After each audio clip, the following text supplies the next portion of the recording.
Well, I have Jalen Bolden here with me. Thought it was a extremely competitive game. Both teams played really hard. Uh, you know, wasn't always the prettiest, but certainly a lot of play hard by both teams, and that made it a very, very, very competitive game. And like all competitive games and close games, a play here, a play there, toward the end, usually determines whether you win or lose, and that's kind of what happened to us tonight. And it was a little bit.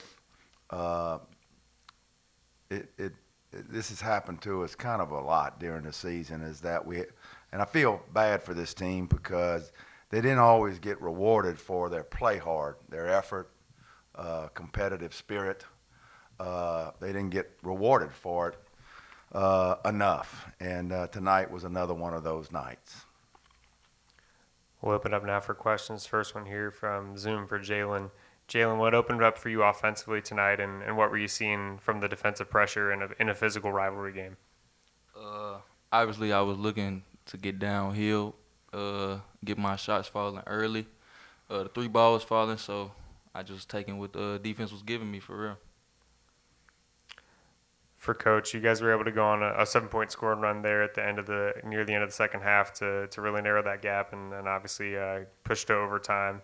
What did you see from your team in kind of that final push there?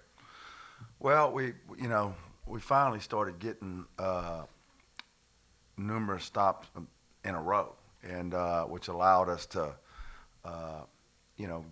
make some plays on the offensive end, and then in the same breath, in overtime, I don't know that we got enough stops, and so it was a ebb and flow game.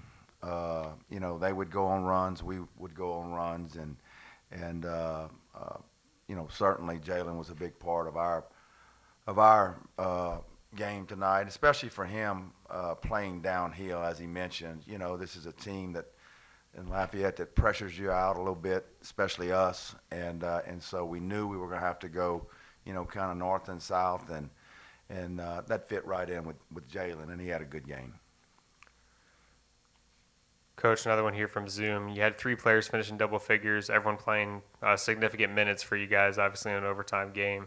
What have you seen from this group and their fight and grit throughout the season, and then obviously tonight as well? Well, we've been short on bodies for most of the season, and so that's limited our depth. At one time, just within the last month, we were really playing with 6 guys.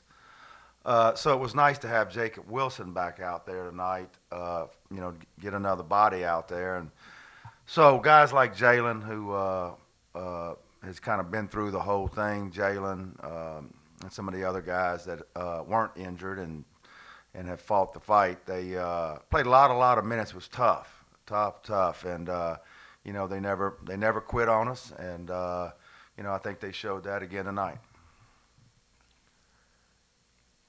Jalen, can you just speak a little bit about what Coach Richard has meant to you, obviously playing 3 years for him here at ULM and just the experience you've had playing under him? Yeah, I feel like he's a great coach. We done been through a lot of ups and downs. I say one thing he told me coming into the summer, he was telling me ride it out for his last year, and he was just telling me stay in the gym. So I took that to heart, went to the crib, and just got to work. Stayed in the gym every day like he told me. I wanted to come back and be a player that was a game changer. So that's what I did. And then last question here for Coach. What have you seen in Jalen's development over his 3 years at ULM, obviously continuing to get more minutes, get more starts for you guys, and transform as a player? Well, he's improved every year, all 3 years. And then next year should be no different, as he goes into his last year. He's just improved every year. He's always been a great rebounder. He's got great hands, and he always plays hard. But his offensive game has gotten better each year that he's developed, so far. And I think that next year he can. And, there's a lot of room still to improve on the offensive end, and if he'll keep working hard, then I think he's got a real good chance to be a complete player.